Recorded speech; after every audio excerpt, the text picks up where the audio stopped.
The Federal Emergency Management Agency started off the new year by not renewing appointments for 50 disaster management staff. That cut is sparking concerns about potential FEMA plans for deeper staff reductions. For more on the situation, Federal News Network's Justin Doubleday joins me now. Justin, great to have you. Hey, Terry, thanks for having me. Fill us in on the details here. 50 people doesn't seem like a big cut, but it's also important. So who were those folks and what did they do? Right. Well, these were 50 people who were a part of FEMA's cadre of on-call response/recovery employees, CORE for short. And these CORE employees are hired for 2 to 4 year terms, but they're often renewed to continue ongoing disaster work. And CORE staff make up the majority of FEMA's permanent workforce, about 40% as of 2022. So these 50 staff were cut because their terms ended between January 1st and January 4th of this year, and they were not renewed.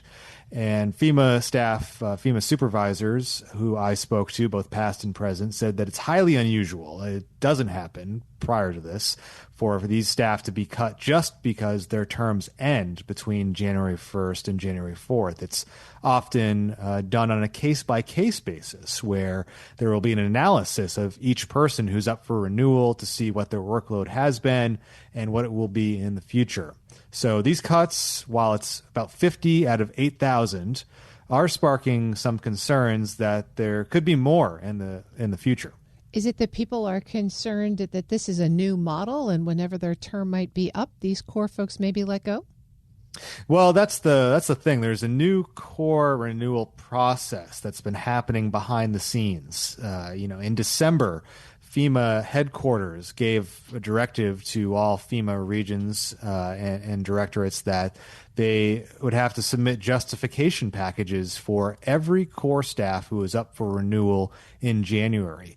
We don't know exactly how many that could be, but it could be in the hundreds. And following this justification package submission period, these CORE staff who were up for renewal between January 1st and January 4th were then all not renewed. And so that's naturally led to questions about what will happen to the rest of the people who are up for renewal through the remainder of January. A FEMA supervisor who I spoke to just last week said that they have since received directive to submit justification packages for people who are up for renewal in February. So how long this will go on, how many people will not be renewed is a big question. The folks who I spoke to said that CORE renewal, people who are on CORE are almost always renewed if they want to continue with the agency because there is just so much disaster management work to go around. They are staffing, not just the next disaster, but these months and year-long recoveries that happen in these disaster recovery centers that spring up and stick around in places like North Carolina for the last year. And so there's a question of how deep will these CORE cuts go, and then the work isn't going away, so who will do it and how will FEMA spread it around? Is it possible that folks who were supposed to submit these justifications maybe just missed the memo over the holidays and didn't get their packages submitted? I've heard that those renewal justification packages did go up to FEMA headquarters, and it's not clear who exactly reviewed them, but it doesn't appear that they were taken on a case-by-case basis, and that still those who fell in the January 1st to January 4th period, regardless of what was in their justification package, was let go. There's also a question as to whether the Department of Homeland Security and Homeland Security Secretary Kristi Noem now have more control over FEMA CORE renewals, because it was directed that these justification packages be organized such that they could be reviewed by the Homeland Security Secretary.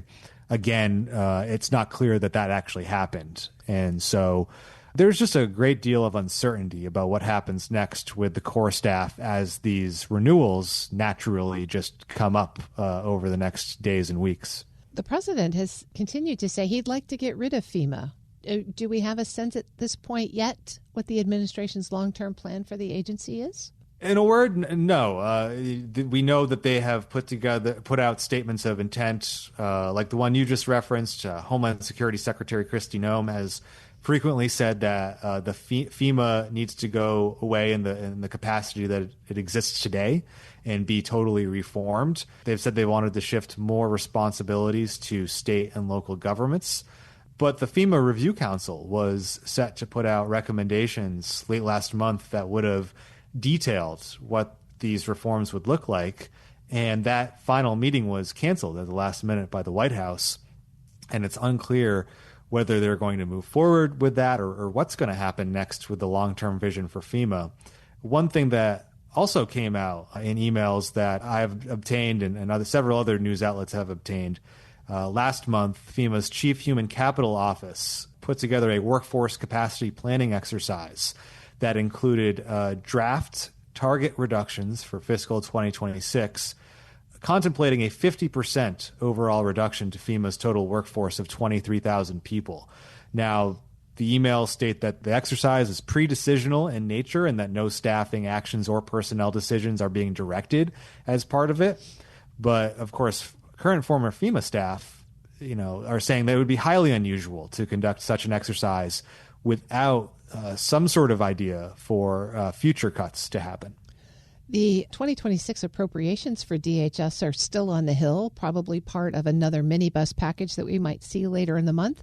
Are you hearing any congressional response to these latest cuts around FEMA and whether or not they might play out in appropriations language? Well, these latest FEMA core cuts have come under some criticism from congressional Democrats. House Homeland Security Committee Ranking Member Benny Thompson has put out a statement calling them reckless. He calls the 50% cut that was contemplated in that exercise reckless. House Transportation and Infrastructure Committee Ranking Member Rick Larson is leading one of the leaders of a bill to actually make FEMA an independent agency. And this is a bipartisan bill that has, both Republicans and Democrats signed on to it. It remains to be seen whether that will move forward on the House floor. But Rick Larson has also criticized these recent cuts. And the appropriations package that both the Senate and the House lawmakers have agreed to for DHS, this is a Republican package, would actually require FEMA to basically maintain staffing levels consistent with their mission. So kind of a statement in that bill to not cut too deeply into FEMA, because that's the big concern here is that, yes, the Trump administration has a new vision for FEMA to downsize it, streamline it, and shift more responsibilities to the states, but nothing has changed as far as the disasters that FEMA is managing today and the ones that it would have to manage should they happen in the future. And there's a concern that these cuts could go too deep before a lot of this reform work has even played out. That's Federal News Network's Justin Doubleday. Justin, thanks for joining me. We'll continue to keep our eye on this issue. Thank you, Terry. You can find his story at federalnewsnetwork.com.